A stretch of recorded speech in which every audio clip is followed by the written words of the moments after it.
ইয়াৰ পিছতেই অসমীয়াৰ স্বাভিমান গুৰুজনাই লগতে শ্ৰী শ্ৰী মঠ ভাগৱতৰে সম্বৰ্ধনা জনাব শ্ৰীযুত নগেন শৰ্মা ছাৰ। তেখেতকে মঠ ভাগৱতখনি আগবঢ়াবলৈ অনুৰোধ জনাইছোঁ।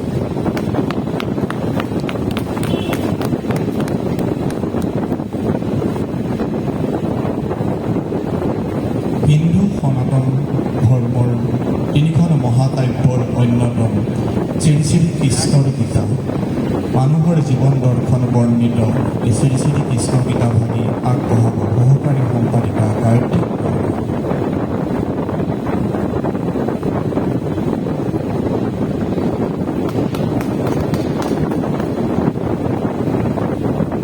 এতিয়া মই শ্ৰী শ্ৰী প্ৰভুৰ গোপাল মহাপ্ৰভুৰ সুমধুৰ কণ্ঠৰে তেখেতৰ সৃজনীমূলক বক্তব্যৰে আজিৰ এই অনুষ্ঠান ভাগি শুভ উদ্বোধন কৰিবৰ বাবে মাইক্ৰফোন আগুৱাই দিছোঁ।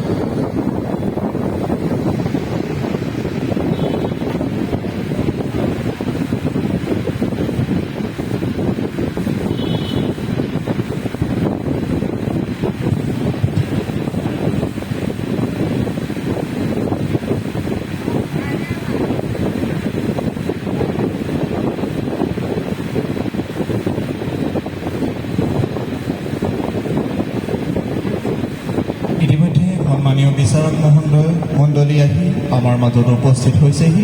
আমি উদ্বোধনী অনুষ্ঠানৰ পাছতেই আমি সন্মানীয় বিচাৰক মণ্ডলীক আপোনালোকৰ আগত পৰিচয় কৰাই দিম আৰু তাৰ পাছতেই আমি দিহানাম প্ৰতিযোগিতাখনিৰ ক্ৰমান্বয়ে আৰম্ভ কৰিম। গতিকে যিসমূহ দলে এতিয়াও নামসমূহ অন্তৰ্ভুক্ত কৰা নাই তেখেতসকলৰ নামসমূহ অন্তৰ্ভুক্ত কৰিবৰ বাবে আমি অনুৰোধ জনাইছোঁ আৰু দলসমূহক সাজু হৈ থাকিবৰ বাবে অনুৰোধ জনাইছোঁ।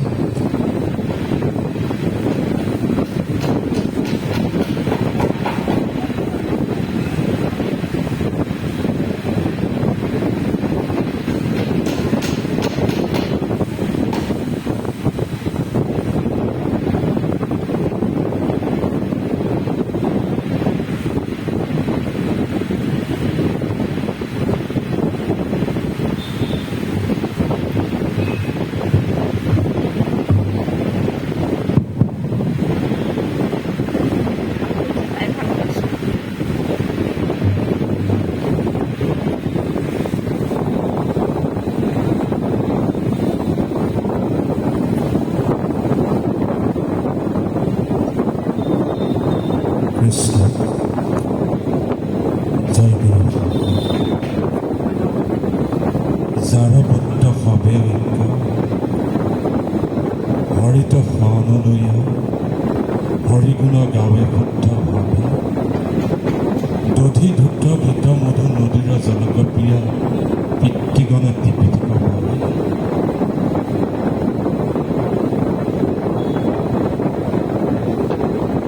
সম্প্ৰীতি সাংস্কৃতিক অঞ্চল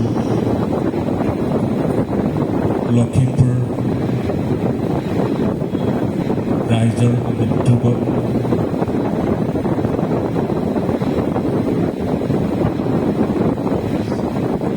যি আজি মহান এই দিহানামৰ কাৰ্যসূচী আয়োজন কৰা হৈছে। এই কাৰ্যসূচীৰ সভাপতি তথা সম্পাদক তথা এই সমিতিৰ বিষয়ববীয়া সকলোকে আমি নমস্কাৰ জনাইছোঁ। তেৰা সমস্তই আজি ইমান সুন্দৰভাৱে গুৰুজনাৰ আৰ্হিৰ জৰিয়তে যি আধ্যাত্মিক ভাবা চিন্তাৰে ইমান সুন্দৰভাৱে দিহানাম কাৰ্যসূচী আয়োজন কৰিছে। এই আয়োজক মণ্ডলীৰ প্ৰত্যেকজন সদস্যলৈ বিষয়ববীয়ালৈ আমি নমস্কাৰ জনাইছোঁ। ভগৱন্তৰ ওচৰত আমি প্ৰাৰ্থনা জনাইছোঁ আপোনালোক সকলোকে ভগৱন্তই সদায় জীপাল কৰি ৰাখক, আপোনালোকক ভগৱন্তই সদায় কৃপা কৰক। আপোনালোকৰ এই মহান চেষ্টাৰ জৰিয়তে গুৰুজনাৰ যি আদৰ্শ, গুৰুজনাৰ যি সম্প্ৰীতি, গুৰুজনৰ যি নীতি আদৰ্শ সদায় এনেধৰণে জীপাল হৈ থাকক। এই সংস্কৃতি, এই আন্দোলনক যাতে আপোনালোকে আৰু দৃঢ় কৰি আৰু শক্তিশালী হিচাপে সমাজৰ মাজলৈ আগবঢ়াই নিবলৈ সক্ষম হয়। ভগৱন্তই আপোনালোকক তেনেধৰণে শক্তি প্ৰদান কৰক। পুনৰ আমি ভগৱন্তৰ ওচৰত তেৰা সমষ্টলৈ সেৱা জনাইছোঁ। আমি তেৰা সমষ্টলৈ বহুত বহুত ধন্যবাদ জনাইছোঁ। আজি দিহানামৰ যি আয়োজন সঁচাকৈ বৰ সময়ৰ উপযোগী হৈছে। আমাৰ সমাজখনত গুৰুজনাৰ আৰ্হিয়ে ভগৱন্তক সুমন কৰি ভগৱন্তৰ নাম শ্ৰৱণ আৰু কীৰ্তন কৰাটো বৰ প্ৰয়োজন।